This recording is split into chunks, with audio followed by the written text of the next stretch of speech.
They say every child's life begins with a name. Mine didn't. I was born beneath stone, deep under the palace kitchens, in a chamber where even echoes went quiet. There was no midwife, no cry of relief, no cooing lullaby, just the sting of a wet cloth scraping blood from my skin and the quick, impassive hands of someone who did not look me in the eye. Before I begin, may I ask something? Where are you listening from tonight? Is it the silence of your room or the murmur of a train car? Is it midnight already or still the final stretch of dusk? Wherever you are, you're here now, and so am I. They say every child's life begins with a name. Mine didn't. I was born beneath stone, deep under the palace kitchens, in a chamber where even echoes went quiet. There was no midwife, no cry of relief, no cooing lullaby, just the sting of a wet cloth scraping blood from my skin and the quick, impassive hands of someone who did not look me in the eye. They called me 37, not out loud, not at first, but the number was stitched, black thread on a rough linen robe, and that was how I knew what I was. 37. The 37th of something. I didn't yet know what. The stone walls dripped with condensation, as if they too were trying to weep but had forgotten how. I remember the sound of water more than any voice. There were voices, of course, but they did not speak to me, only about me. The next one is smaller, I heard once, but he won't need strength, only purity. Another voice, flat, worn, priestly, replied, silence is all that matters. And so that became my first lesson, not to walk, not to speak, not even to breathe too loudly, but to be silent. I wasn't taught words the way other children are. Language was something I watched happen. Words came in fragments attached to pain or correction. Wrong, kneel, hold still. I learned what not to do long before I understood what I was being shaped for. There was no mirror. No warmth, no soft hands. Only a schedule, a bell, a basin, a bowl of boiled grain. If I'd behaved, I often did. It wasn't hard to behave when you barely existed. One day, maybe when I was 4 or 5, a younger servant whispered something to me while cleaning the floor. I remember how her voice cracked the air like sunlight through dust. She said, "What's your name?" I didn't answer, I didn't know how. She smiled sadly. They never name the vessels, do they? And then she was gone. I never saw her again. That was the first time I heard the word vessel. I didn't know what it meant then. Not really, only that it wasn't a name, and that it wasn't meant to be said where others could hear. I wasn't a boy, not to them. I was a placeholder, a container. Something that would one day be filled with something too heavy for others to carry. They called it sacred, but it didn't feel sacred. It felt like waiting for something I hadn't agreed to, something I didn't yet understand. And in that waiting, I learned the most important rule of all: if you make no sound, they might forget you exist. And sometimes, that's the safest way to survive. The priests never knocked when they entered. The door would creak open with a breath of cold air, and their pale robes would float in like ghosts, never hurried, never warm. They smelled of candle wax, old paper, and a bitter, metallic incense that stung the inside of my nose long after they left. They didn't speak to me like I was a person. They whispered at me. Mouths moving in prayers I didn't understand. Latin, I learned later. Holy words, they said. But when holy words are murmured over a child's head like a curse, they don't feel holy. They feel like spells, like binding. You are the vessel, one of them would say, always without looking directly at me. You will carry it so His Majesty does not. You will keep the king clean. Your suffering is sacred. They said that last part often. Your suffering is sacred, as if that made it easier. Their eyes always flicked just past mine, never meeting them, not fully. I sometimes wondered if they were told not to, or if it just frightened them to see a child being prepared for something they couldn't admit to themselves. They bathed me once every 7 days, always on their terms, in freezing water steeped with herbs that stung like nettles. They'd pour it over my head as they chanted, scrubbing hard, as if trying to erase whatever I might have been before. One of them once whispered, he must be clean inside and out, every corner, every thought. I didn't know what that meant. I still don't, not really. On holy days, they brought no food. They said hunger would purify me, that fasting would weaken the body so the soul can speak louder. I wasn't sure my soul had a voice, but I did learn how to sleep through the ache in my stomach, how to bite the inside of my cheek instead of crying, how to pretend the walls were talking so I wouldn't feel so alone. Sometimes they'd arrive angry. That was the worst. I'd see the tightness in their jaws, the clipped way their robes moved. Something had happened, something beyond my cell, something the king had done or been accused of doing. And then their hands would be harder, their prayers louder, their eyes darker. Once they struck me. Not for disobedience, but as part of the ritual. They called it transference. I was told it had to happen, that the pain would draw out what must not remain in the royal soul. They said I should feel honored. I didn't. I just felt bruised. Afterward, they left quickly, robes vanishing behind the stone door, and I'd lie there on the cold floor, trying to make sense of what I had been punished for. I hadn't done anything, I was sure of that, but maybe that was the point. Maybe the whole purpose was that I didn't have to. I was the sponge, the shadow, the silence that took the blow. You are the vessel, they kept saying, as if repeating it would make it true, as if the word could explain why no one ever asked me what I wanted to be. There were others, not many and never for long. I would see them sometimes through the narrow gaps in the stone corridors or reflected faintly in a basin's surface when the priests weren't looking. Other boys, other vessels, some older, some younger. Some just shadows in the next chamber over. We were never allowed to speak, but we saw each other, and in that brief, aching moment, I felt the strangest thing, not comfort, but panic. If there were others like me, then I was not special. I was part of something repeatable, disposable. Some of them cried, not loudly, never loudly, but the kind of crying that slips out between breaths. One boy reached for me once, fingers trembling, but a priest's hand pulled him back before we touched. I never saw him again. Others were quieter. One had a mark on his forehead, a symbol I didn't understand, and he walked with the kind of stillness that looked like it had been beaten into him. I remember the way his eyes looked past everything, even himself. We were not allowed to speak to each other, not even to nod. The few times I passed close enough to smell the soap or sweat on another vessel's skin, I held my breath. I learned that any sign of connection was dangerous. One day, a new boy appeared in the corner cell across from mine. Small, younger than I was when I first remembered light. He mouthed something at me. I couldn't tell what. Maybe it was name. Maybe it was help. The next day, the cell was empty. I never asked where they went. I already knew. They either ascended to the ritual or disappeared into the forgetting. I survived by staying still. By making myself smaller than the robe I wore. By keeping my breaths shallow, my eyes lowered, my hope packed away like contraband. The truth is, I don't remember most of their faces, not clearly. It's not because I didn't care. It's because caring was dangerous. And in that world, forgetting them was the only way I could remember myself. I didn't see the king for the first time in flesh or in motion. I saw him on a wall, painted, glorious, still. It was the first and only time they let me out of the lower halls.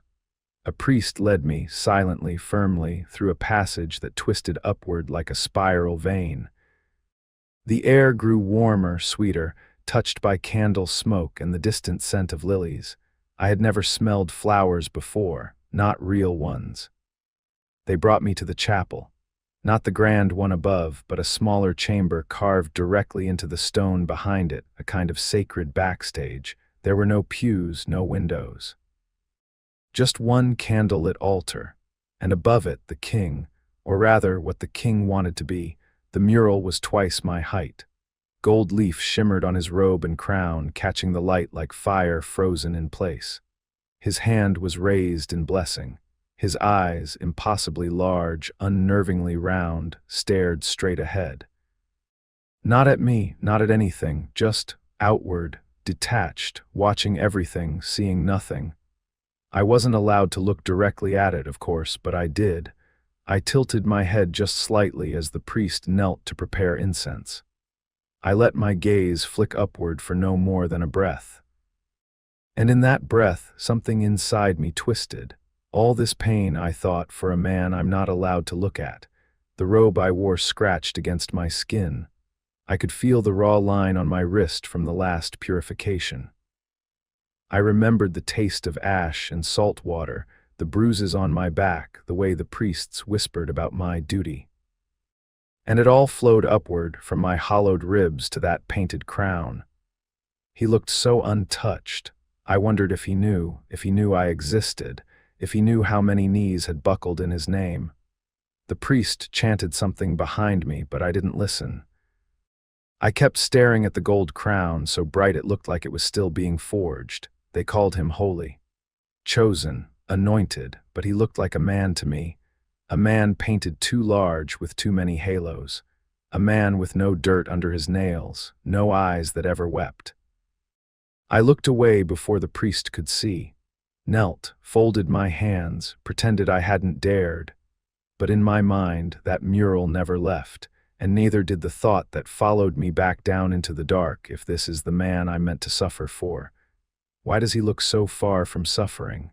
I had always known pain in pieces, little slaps of cold water, the sharp sting of rope, the dull ache of hunger that came and went like tide. But this was different. This had a name. The transfer. They didn't tell me that's where we were going. They never explained things. They simply arrived, two priests, robes tighter than usual, faces more rigid, and told me to wash. Then they anointed my forehead with oil that smelled like iron and roses. My robe was replaced with one whiter than the rest. Pure, they said. I was led not to the chapel behind the altar, but to a circular chamber I'd never seen before, high ceiling, no windows, only stone and smoke. There was no mural here, no painted king, only a throne carved into the wall itself, like the room had grown around it, and in the center of the room a man, kneeling, trembling. He wore the clothes of a noble, silk, gold trim, boots polished like mirrors, but none of it mattered, not in that moment. He looked like a boy, shoulders hunched, eyes rimmed with red. His hands shook as he gripped the floor, and I could tell he wanted to speak but didn't dare. The high priest stood behind him, tall as ever, his voice already rising in chant, words in the dead tongue, heavy syllables meant for the gods. I stood opposite the kneeling man, just where the priest pointed. I didn't speak, I didn't move, I waited. The incense burned my throat, something sharp was mixed in with it, bone maybe, or ash. I felt dizzy. The world turned slow, and then came the blow. A sharp crack across my face, palm to skin, no hesitation. It wasn't rage, it was ritual, precise. My head snapped sideways and I staggered, catching myself on one knee. I tasted blood, my own. The priest didn't look at me. He looked at the man on the floor and said, "It is no longer your burden." Then, turning to me, "You carry it now." That was all. That was the moment, the transfer. The noble exhaled a broken, grateful sound and was led away like a child. I remained kneeling. The weight didn't come all at once. It seeped in, a chill beneath the skin, a tightness in my chest. My stomach turned with something I couldn't name. Later, they would tell me he had confessed to treason of thought, dreams of rebellion, not acts. But in this kingdom, even thought needed cleansing, and I was the cloth. That night I couldn't sleep. The ache in my face had faded, but something deeper had settled. A pressure behind the ribs, a shadow in the blood. I thought about that man's eyes, how relieved he looked, as if he had been saved, and I had been absorbed. I collapsed before I reached the cell. They had to carry me back, not with care, but with indifference, like something half spoiled and heavy. A priest grunted as my shoulder knocked against the doorframe. I remember the sound of it more than the pain. Then darkness. For a while, I thought I had died. But death, I imagined, would be quieter. This was loud in a different way. My thoughts rang in fragments, fire without heat, screams without mouths. I saw faces that never belonged to me, women soldiers, a mother pressing her fingers to her lips. I felt myself run and fall and beg in someone else's voice. The fever came like a tide, rising slow, then drowning me all at once. My skin turned to fire and my bones felt filled with broken glass. I tried to move, but the world punished me for it. At some point they began cleaning me with salt water. Cold, stinging cloths pressed to my chest and legs. Hands murmured over me, servants, not priests, women with gray hair and blank eyes. They didn't speak to me, but they whispered to the walls. Prayers, pleas, or warnings, I couldn't tell. Sometimes I was tied down. Sometimes I was left alone. Either way, the visions returned. I saw a man strangling another in a candlelit hall. I saw coins exchanged under a table. A blade passed through a curtain, blood spilling on marble, a voice crying no, and a door slamming. Always a door slamming. I woke to vomit on my robe and dried blood at the corner of my mouth. My limbs didn't feel like mine. I tried to speak but coughed instead. When I finally sat up, 3 days in, maybe 4, I found I couldn't stand. My legs folded like wet parchment. That was when I knew this wasn't symbolic. This wasn't a ritual that just looked like pain. It was pain. It was transfer. Literal. Bodily. Lived. Whatever the noble had held, the guilt, the shame, the memory, now lived in me. Like a sickness, rooted deep in the organs, curling around the ribs. Not metaphor, not mystery, just raw biological torment. I had been a child who obeyed. Now I was something else. A container filled with the residue of other people's sins. They didn't check on me after the 5th day, not the priests, not the king, only a silent servant with a cup of bitter broth left at the door. I drank it with both hands shaking, and whispered to no one, if this is holiness, I hope God is asleep. Her name, if she had one, was never spoken. I called her the quiet one in my head. She moved like mist, barefoot, always looking down, arms thin from lifting things heavier than herself. She was a kitchen servant, I think. Her robes smelled faintly of yeast and smoke. She never said a word, not once, but she saw me. It started with a crust of bread left near the basin where they washed my hands. I thought it was a mistake, then it happened again. Not much, a broken heel, a scrap no larger than my palm, but still warm. Still soft, still offered. She never waited to see me take it. That would have been dangerous. But one night I caught her looking, just for a second. Her eyes were gray and large and filled with something I didn't recognize right away. Pity and then shame for having it. On the 4th night, I couldn't move. The sickness still hung in my limbs like wet cloth, and I lay curled on the cold floor, too tired to even reach for the bread she'd left. She stayed. Just long enough to kneel beside me. Her fingers brushed mine. And then, carefully, like someone performing a forbidden rite, she took my hand and held it, not for long, just a few heartbeats. But it was enough, the warmth of another body. The first time I was touched without violence or purpose. She didn't pull me upright or offer comfort. She just let our hands rest together, quiet as prayer.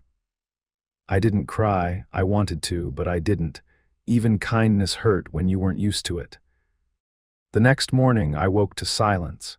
No bread, no sound of footsteps, just a faint stain near the basin and the memory of a hand that hadn't tried to take anything. Later that day I heard it, not words, but the unmistakable rhythm of a whip, slicing air then flesh. Distant, measured, final. They never told me it was her. They didn't have to. She never returned. And I never forgot how her hand felt, not strong, not soft, just human. Which, in that place, might have been her worst sin. I never saw the king, not truly, not in motion, not in flesh. Just that mural above the altar, gold leaf and hollow eyes, and the occasional echo of his voice through too many walls. But I felt him in my bones, in my blood, in the places inside me that grew sore without bruising. I began to learn his sins the way you learn a storm, by its sound, by what it ruins, by how long it takes for the quiet to return. After each transfer, I'd feel it. Not just pain, but flavor, shape, weight. Some sins came with fire, short-lived, blinding. Others were cold, like grief worn too long. Some made me retch. Others kept me up all night, my limbs twitching with borrowed guilt. They didn't tell me what he did. But the body remembers things the priests won't say. There was one time I tasted metal for days. My jaw ached. I kept waking with my mouth clenched shut. Later, I overheard 2 guards talking behind the kitchen walls. 6 beheaded this week. No trial, none needed. The king's word is sword enough. Another time, I couldn't stop scratching. My skin crawled for nights like I'd stepped into a swarm that wouldn't lift. I found out weeks later a royal mistress had been found pregnant. The child was not royal enough. She vanished, so did the physician and the midwife. There were heavier ones too. Once, after a ritual that left me half-conscious, I dreamt of marching boots, endless fields, a town I'd never seen burning. I thought it was just fever until a servant dropped a bucket near my cell and muttered, "All this fuss for a village no one can find on a map." A secret war, unspoken, unmarked, but not unfelt. They called them necessary acts of state. I carried them in my lungs. Over time, I stopped imagining the king as a man. He became a force, a machine of will and appetite. Decisions made far above me, like stones dropped into a well, and I was the water that rippled, warped, and swallowed. I wasn't just a vessel of his sins. I became a vessel of the palace's shame, the whispers, the secrets, the things the guards wouldn't speak of unless drunk. The things the maids scrubbed off the walls before dawn, it all funneled into me. The priests said my suffering was holy, but it didn't feel like holiness. It felt like storage. One night I heard the cook say, "Better he feels it than we do." And I understood. I wasn't a symbol, I was a solution. A child-shaped answer to the question, what happens to the things we don't want to feel? No one looked at me when they passed anymore. Not with disgust, not even with pity. I had become part of the architecture, like the drain in the bathhouse floor. Useful, unnoticed, necessary but never thanked. The king still never came, he never watched the rituals. But I began to think that was part of the cruelty. Not that he made me carry his filth, but that he didn't even need to see it done. It didn't happen all at once. The first time they struck me, I flinched. The second, I wept. The third, I went quiet. By the 10th, I had stopped trying to guess what would come next. That's when it started, the stillness. It wasn't the stillness of peace, it was survival. My ribs learned not to rise too high when I breathed.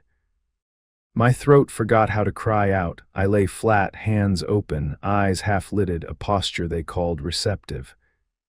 It wasn't reverence, it was surrender. I began to treat my body the way the priests did, as a vessel, not sacred, just hollow.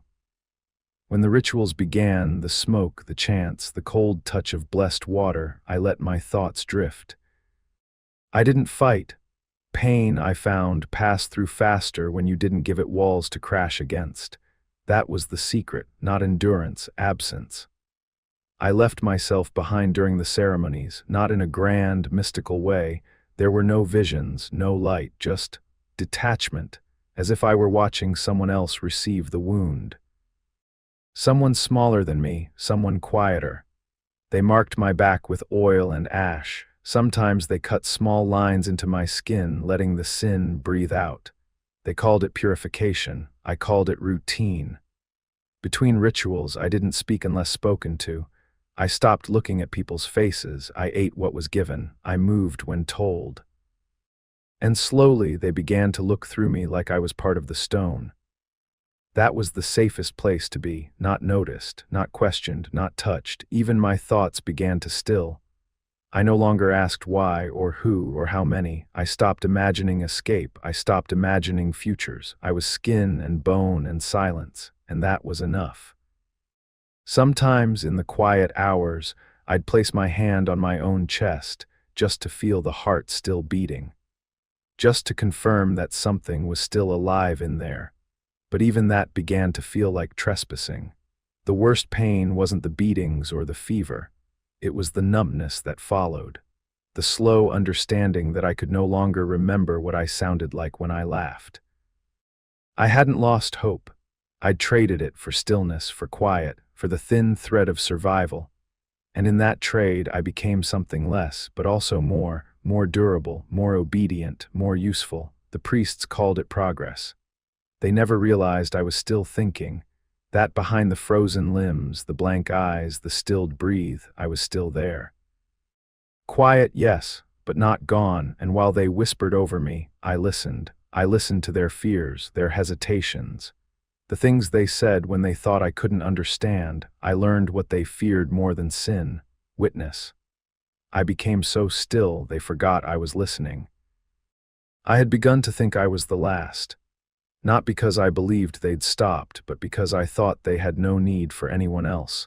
I had become efficient, predictable. I didn't cry. I didn't ask. I absorbed what they gave and gave nothing back, but then came the boy. He entered the ritual chamber like a breath I wasn't ready for. Small, maybe 9, maybe younger. His robe too large, dragging slightly behind him. His hair was uneven, hastily shorn, and his knees trembled as he was led across the stone floor. I recognized the look in his eyes, not fear, not yet. Confusion. That slow, crawling realization that your life is no longer your own. They called him Vessel. Not by name, of course not, but by title. Bring the vessel, the new one. He must kneel. My stomach turned. The room tilted slightly beneath me.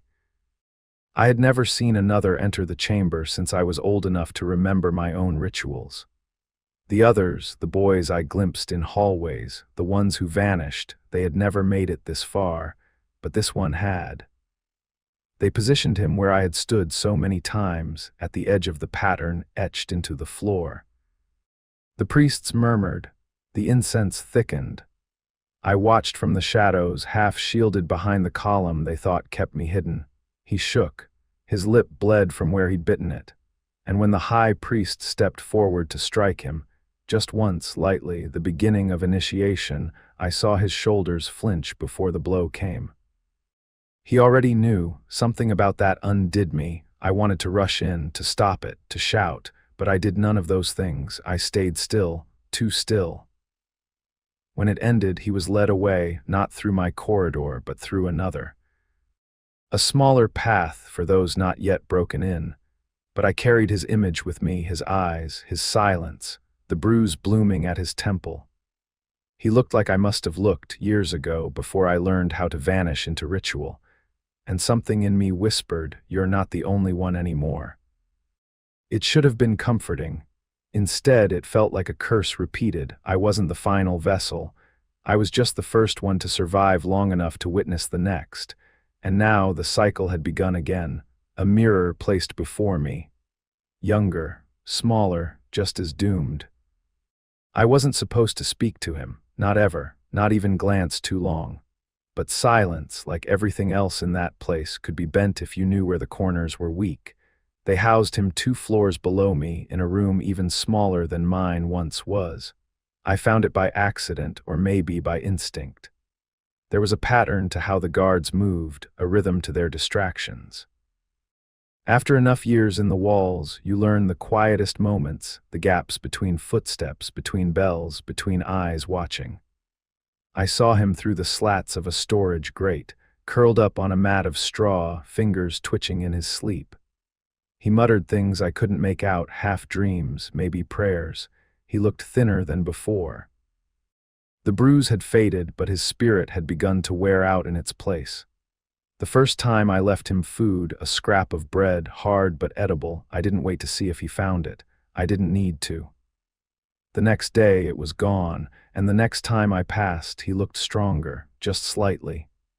He began to notice me. He never said a word, but his eyes followed.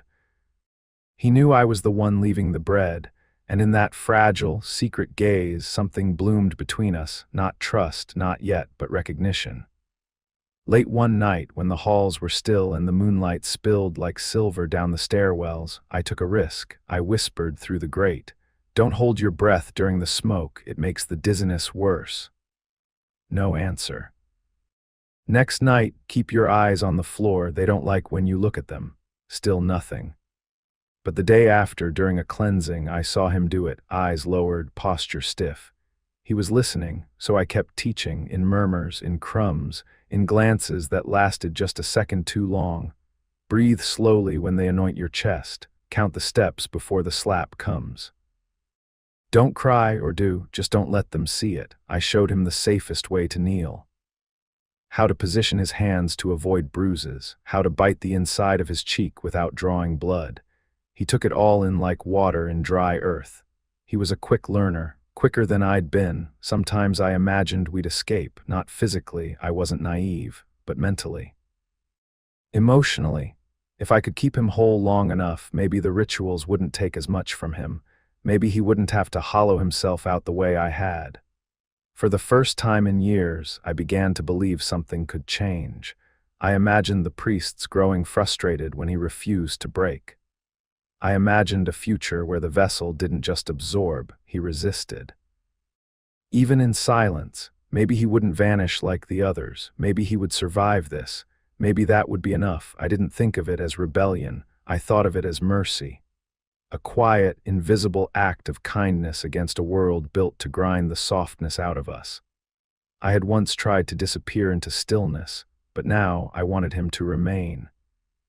I should have warned him, not about the pain, I had done that, not about the rituals or the slaps or the hunger, but about the sound, the danger of sound. Of words said aloud in a place built on silence. He was doing better, eating, sleeping. Enduring. I saw it in his posture, less flinching, more control. There was even a flicker of defiance in the way he walked, a quiet dignity I had long since buried in myself. And then he spoke, not to anyone, not even to me, just to the dark. I heard it as I passed through the hallway above his cell. My ear caught the echo through a drain pipe, faint, muffled, but unmistakable. He was praying, not chanting the priest's Latin, not reciting the formal bloodless litanies. No, this was different, soft. Personal, please, he said. Don't let them take everything, just once. A whisper meant for no one, a child's plea sent into the stone.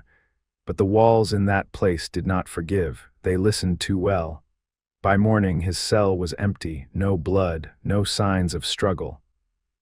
Just the brittle crust I had left for him the night before, untouched. I asked no questions. I knew better. Even if I had dared, no one would have answered. The priests didn't mention him.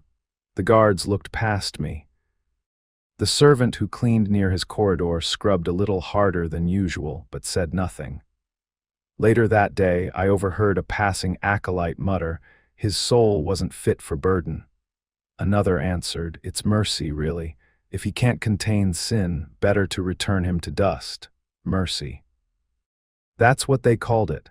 Like he'd been released, freed, not erased. He wasn't the first. I had seen others vanish, but this was different. He had tried. He'd prayed, not for himself, but for something to remain inside him, for some small part of himself to survive. That, in the priest's eyes, made him dangerous. Hope was always more threatening than rebellion. I sat in my chamber that night, back against the cold wall, and whispered his words. Don't let them take everything. It wasn't a prayer, it was a warning. The word came like a cough in a chapel. Sharp, unwelcome, too loud. It wasn't meant for me to hear. I was being led through a corridor near the upper chambers, a rare crossing, one that only happened after particularly severe ceremonies. My legs were unsteady, my robe damp with sweat and ash. The guard beside me wasn't one of the usual ones. He was younger, less practiced in silence, and as we passed two priests deep in conversation, I heard it. The Sin Eater has lasted longer than we expected. That was it, a single sentence, but everything stopped. Not outside me, no one noticed, no one paused, but inside. I had heard that word before.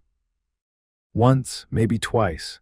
Whispered by servants in the lowest kitchens, spat like something sour. I hadn't known it referred to me, or if I had, I hadn't let myself believe it. But now it was confirmed, spoken plainly, officially. Sin Eater. I turned the word over in my mind as I was led back down the spiral stairs, down into the damp chambers that reeked of salt and candle soot.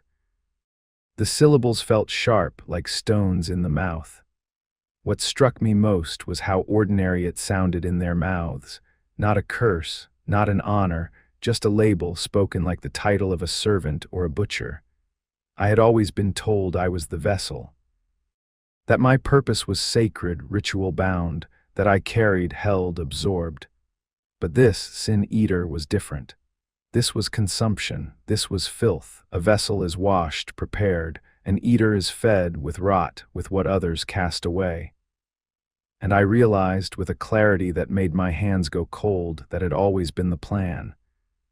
Not containment, not purification, consumption. They weren't trying to protect the king from sin.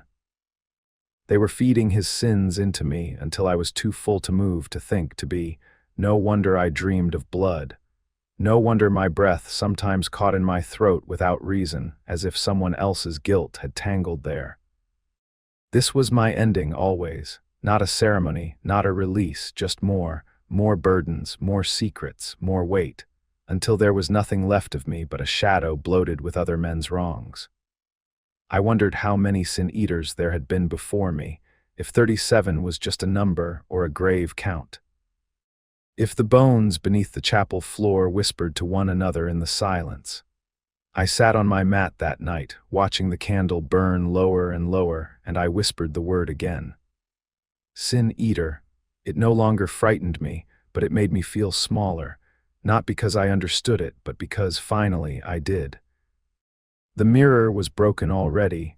It had been cracked down the center for years, a single fracture that split my reflection like a wound that never healed.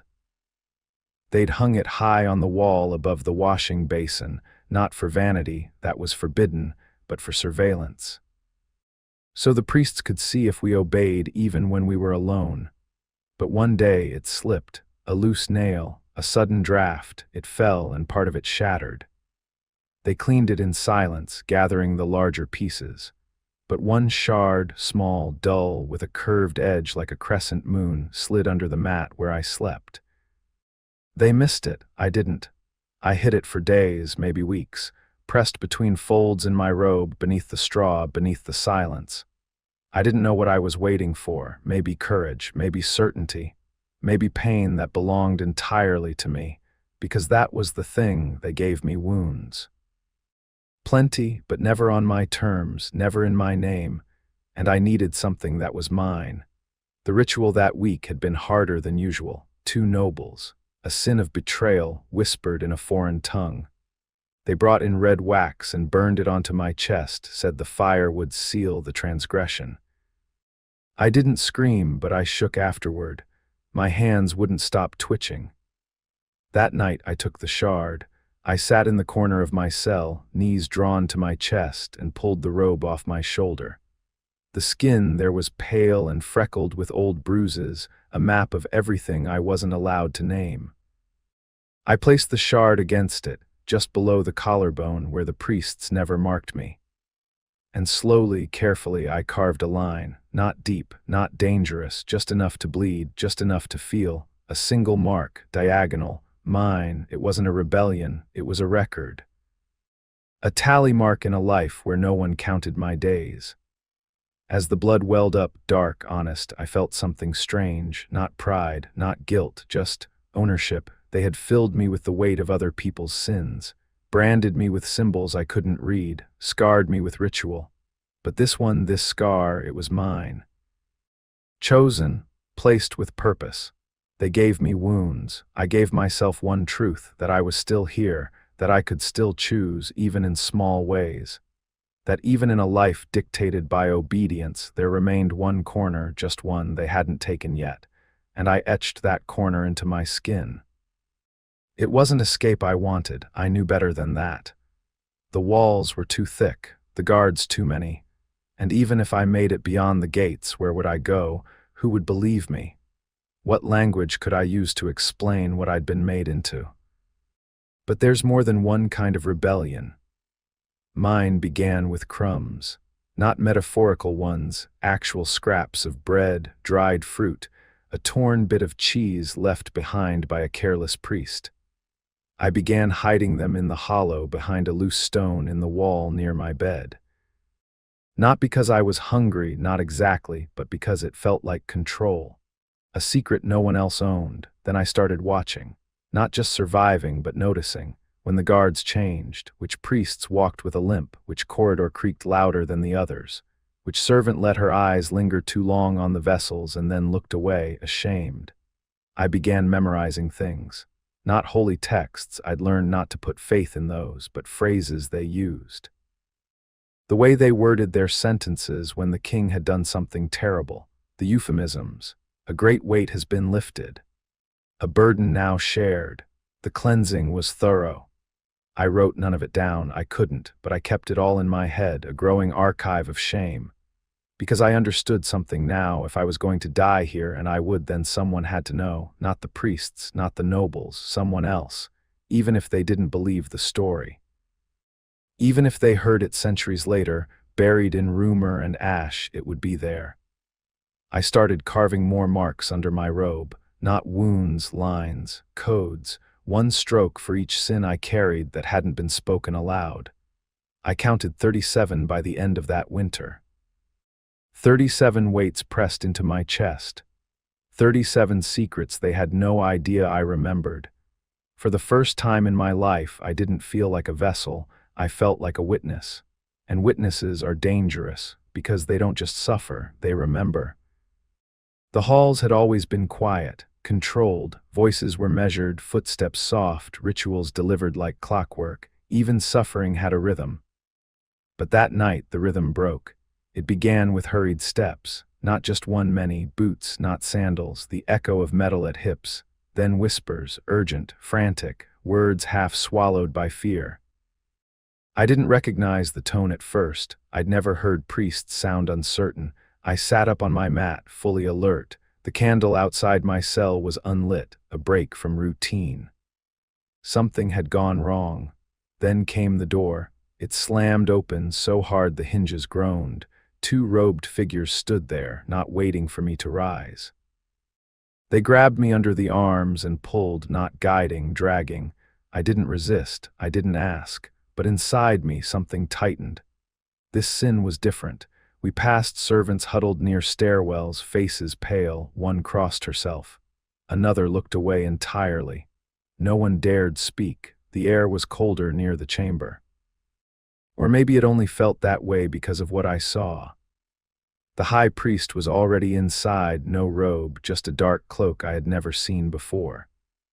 Beside him stood 3 others, their hands stained crimson, buckets at their feet. A bowl of coals, a long iron rod resting on stone. I had never seen the iron before. They didn't speak to me. Didn't chant, didn't prepare the incense. The ritual began with a strike to the stomach, sudden, brutal. I doubled over, breath stolen, vision blurring. Then the ash smeared across my face, too hot, too fast. Then the blade, not to cut, but to scrape, down the length of my spine, slow, not enough to bleed, but just shy of it. I shook, not from fear, from something else. From the weight pressing into me like a stone on the chest. This wasn't the guilt of a soldier or the shame of a mistress. This was raw, fresh, untamed. Something had happened that couldn't be washed clean. I caught fragments as the priests muttered to one another. The queen herself, and the child, poison, they think. The king's bloodline. A betrayal inside the palace, not rumor, truth. Too foul to cover, too dangerous to speak of openly. And so it came to me, like all of it did. The pain didn't end with the ritual. It lived in me after, in the gut, in the throat, in the bone. My hands trembled for hours, long after they'd thrown me back into the dark. I curled on the floor, shaking. I couldn't cry, I had no tears left, just breathe, and even that felt borrowed. This wasn't cleansing, it was dumping.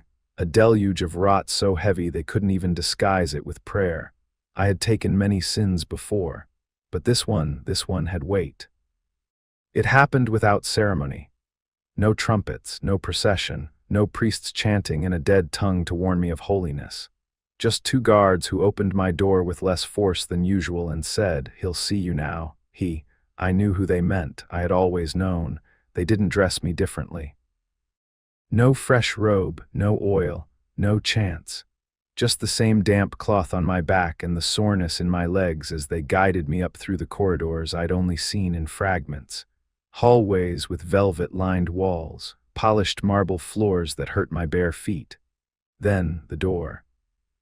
Thick, iron-braced, carved with lions I'd only seen in murals. It opened slowly, and there he was, not painted, not imagined. The king. He sat slumped in a high-backed chair that seemed too large for him, surrounded by shadow despite the morning light behind him. His robe hung loose across his shoulders, heavy with gold thread. But his hands trembled in his lap. Thin, spotted, shaking, he didn't look up at me. I had always imagined him taller, larger. A figure that demanded awe, the kind that swallowed rooms and made men fall to their knees. But he didn't swallow anything. He barely filled his own skin. I stared at him, not defiantly, just openly. "You're smaller than the sin," I thought. He cleared his throat as if to speak, but no words came. His mouth opened, then closed again. He looked over my shoulder, then at the floor, then at nothing at all. He never met my eyes. Maybe he thought that would protect him from guilt, from shame, from seeing what his sins looked like after they'd been buried in someone else's body. Or maybe he didn't know how. Maybe no one had ever looked back before. The guards stood still, waiting. One shifted his weight, the silence stretched. Finally, the king raised one hand, not toward me, but toward the priest behind him. A gesture, a dismissal, and that was it. I was turned around, led away, my bare feet leaving faint prints on the polished floor. No words spoken, no acknowledgement given.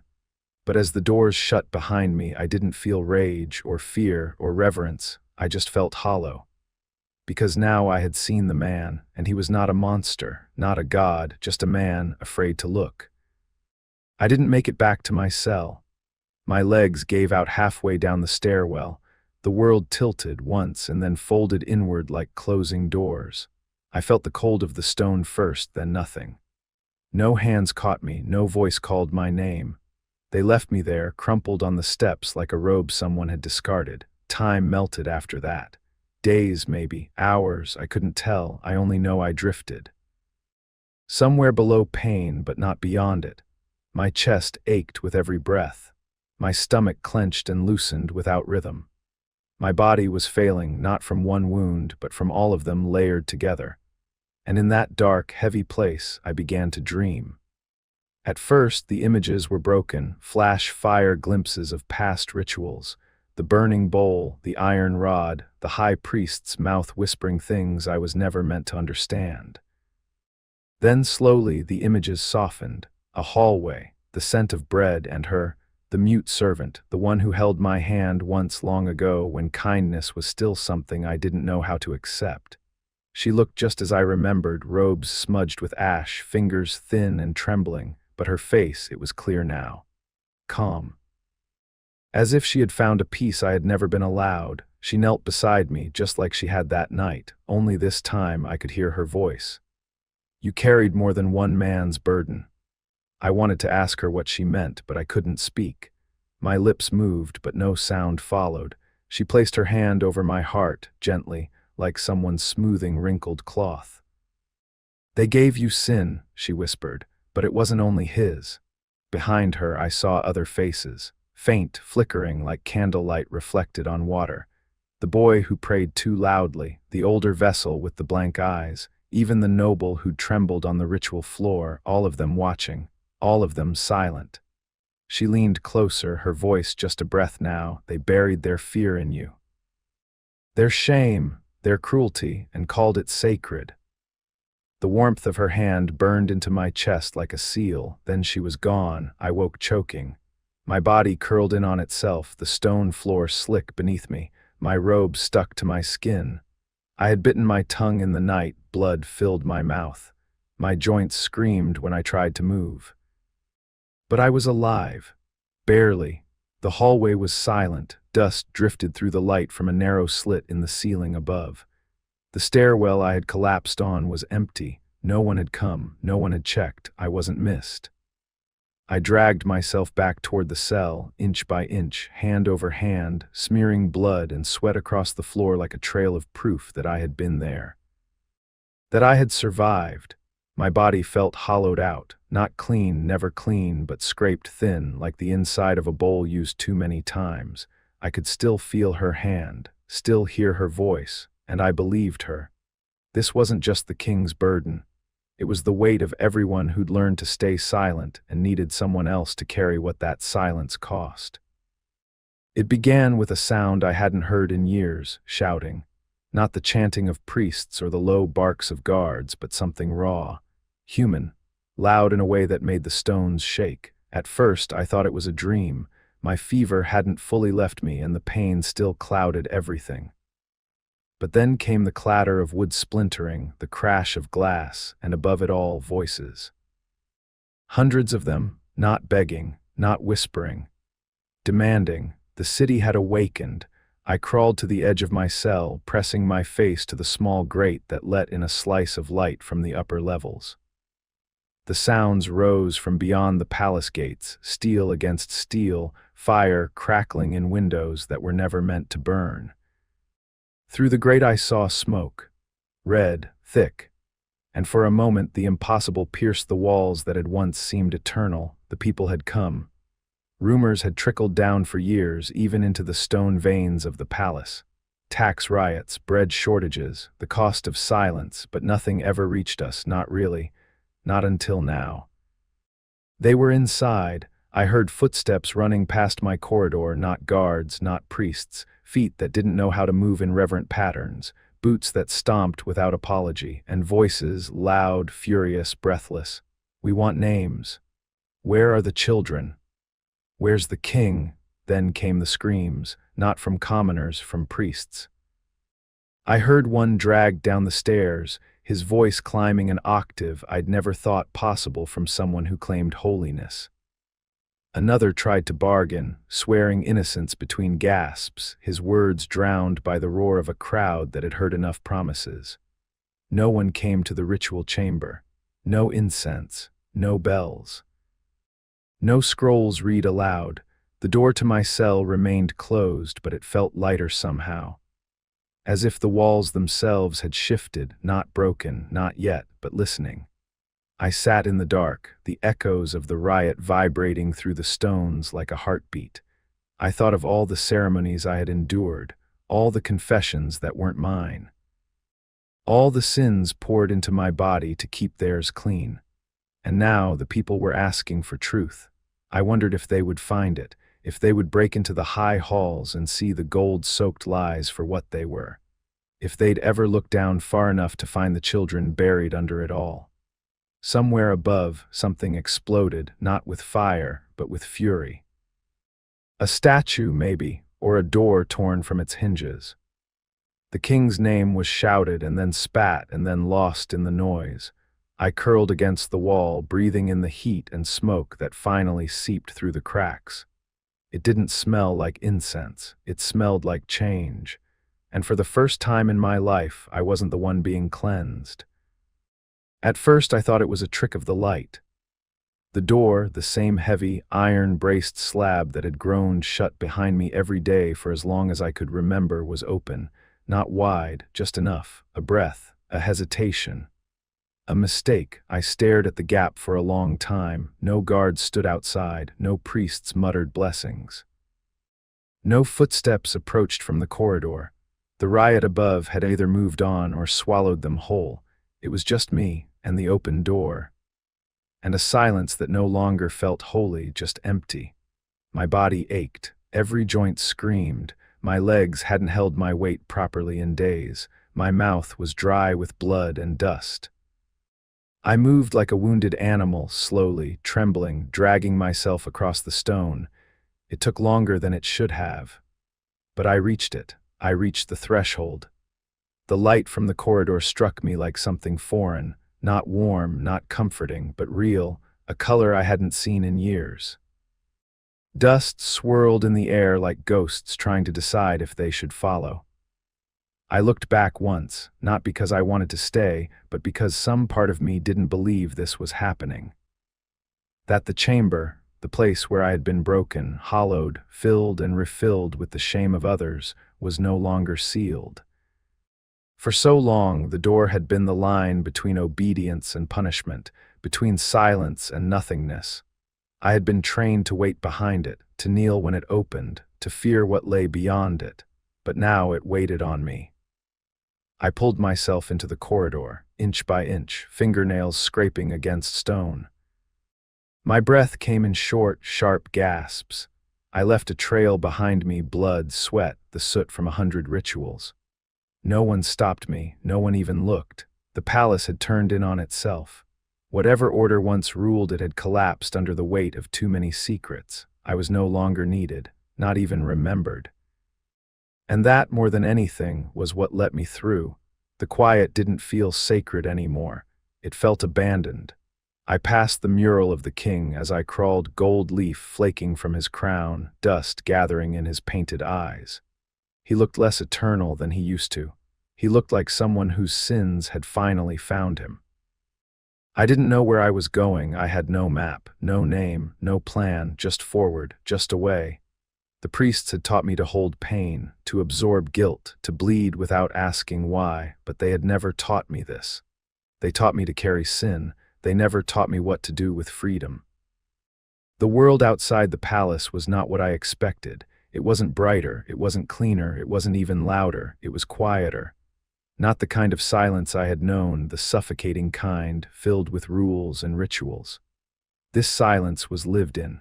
Tired, the kind that follows too much loss and too little time to mourn it. I didn't walk so much as drift, bones creaking beneath me, each step a negotiation with gravity.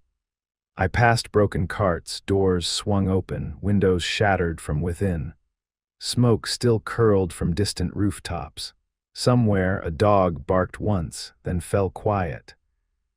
And then I heard it. A bell, not a church bell, those were deeper, ceremonial. This was soft, handheld. A small chime that rang every few seconds with no rhythm, no urgency, just presence. I followed it. I don't know why. Maybe I thought it was calling me. She stood in the middle of a narrow alley, cloaked in gray, her back to me. One hand held the bell. The other cradled a small jug of water.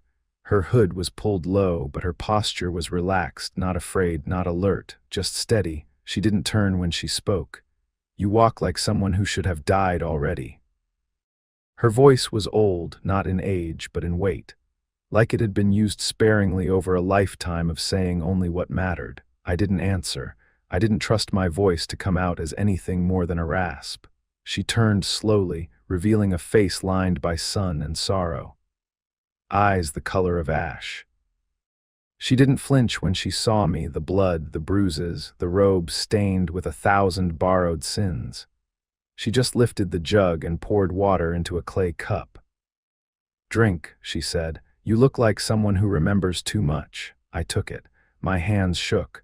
Water spilled down my chin, but I drank every drop. It was lukewarm, earthy, real. It tasted more sacred than anything I'd ever been given behind stone walls. She didn't ask my name. She didn't ask where I'd come from. She didn't offer a bed or a prayer or a question, just the water, just the bell. "Why do you ring it?" I asked, surprised to hear my own voice again. She looked at me, not through me, at me. "For the ones who died with no one to remember them." I swallowed hard. She nodded once. "Seems fair someone should." And then she turned away and kept ringing. Chime, chime, chime, for the dead, and maybe now for me. We sat beneath the broken frame of an old archway, vines spilling through its cracks like veins no longer holding anything in. The woman with the bell leaned against a crumbled pillar, eyes half closed, fingers still loosely curled around the handle of the jug. I don't know how long we were quiet. Long enough for the light to change, long enough for me to realize I wasn't being watched. She didn't ask me to speak. That's what made it possible, and so I began. Not with my name, I didn't have one. Not with when I was born, I didn't know.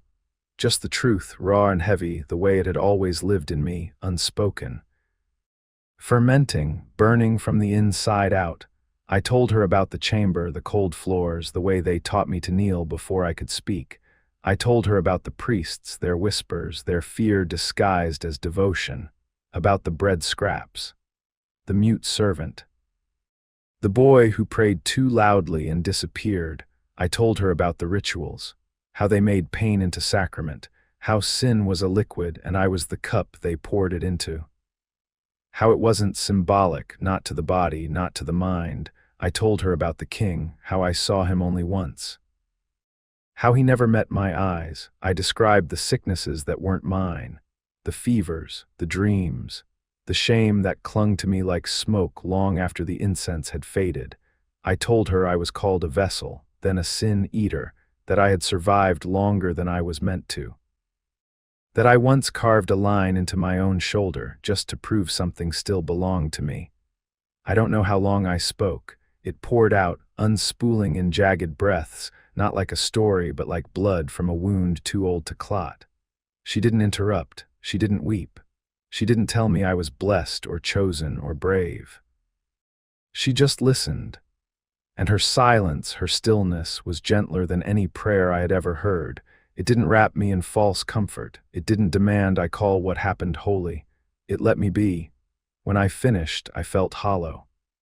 Not empty, just lighter, in a way that made my bones ache with the absence of something I'd carried too long. She looked at me, not with pity, but with something far quieter, recognition. "You didn't deserve it," she said, just that. No sermon, no absolution, just the words I'd needed my whole life and never once believed I might hear. She didn't ask me to prove anything. She didn't ask for names or evidence or testimony written in ink, just listened. And then, when the silence stretched long enough to break something inside me, I reached into the folds of my robe and pulled out what little I had saved from a life spent being emptied. The stitched robe, tattered, stained, its number still legible. The one they gave me the day they told me I wasn't a boy. The mirror's shard, curved like a crescent moon, dull at the edges now, but still bearing the faintest reflection. Still mine, still sharp in memory. And finally, the strip of cloth torn from the hem of my robe and marked with every carved line I ever gave myself, not for pain, for memory, for keeping track of sins that weren't mine. I placed them in her hands one by one. She didn't flinch. She didn't ask what they were. She just held them as if she already knew. "If no one believes you," I told her, my voice cracked and thin, "bury it in the churchyard, not deep, just under the bell. The stones will remember." She nodded once, no ceremony, no blessing, just that quiet gesture of agreement. And that was all I needed, because I knew I wouldn't carry those things much longer. My body was fading, my mind fraying at the edges.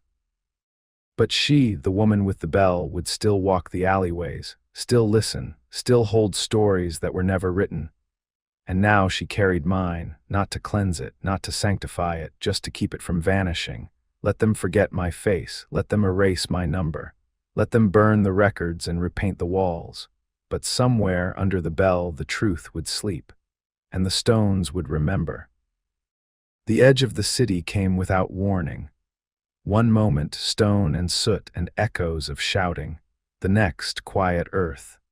There was no gate, no guard post, just a low hill and beyond it a field, wide, overgrown, yellow with wild flowers and weeds that had won their war against order. It looked like no one had walked there in years. I crossed it slowly, my legs still unsure, my breath coming like someone else's, borrowed, uneven. The wind touched my skin like a stranger asking permission, and there it was, an apple tree, old, twisted. Bark split with time, its leaves rustled without rhythm, and only a few red fruits clung to the branches, stubborn against the weight of the sun. I stood beneath it for a while. Then I lay down, flat on my back, arms open, as if waiting to be marked again, but the sky didn't demand anything from me. It was blue, just blue, not a ceiling, not a symbol, just something wide and unreachable. The grass beneath me was itchy, fragrant with life.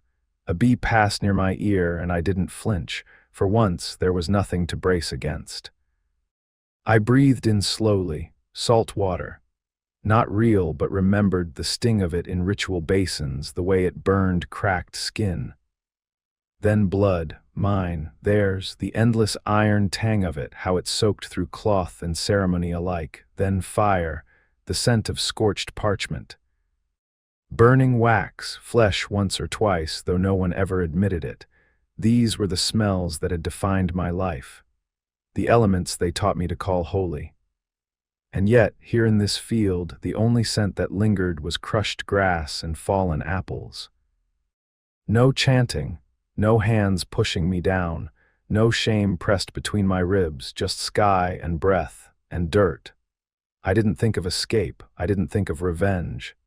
I didn't wonder if the priests had been dragged into the streets or if the king still sat trembling in some inner room. I just let go. Of the posture I had held so long, of the vigilance that kept me alive but never let me live, I closed my eyes. The earth held me without asking why, without naming me, without expecting me to carry anything at all. Maybe I died in that field, maybe I didn't. There was no priest to name it, no bell to mark the hour. No final breath carved into stone, only wind in the grass and the soft thud of an apple falling nearby. But I know this, I let go of something that day. Not life, maybe, but the weight of it. The rituals never came for me again. No robed men with bowls of ash, no sins poured into my skin like boiling oil. The silence that followed wasn't hollow, it was full, thick with memory. Mine.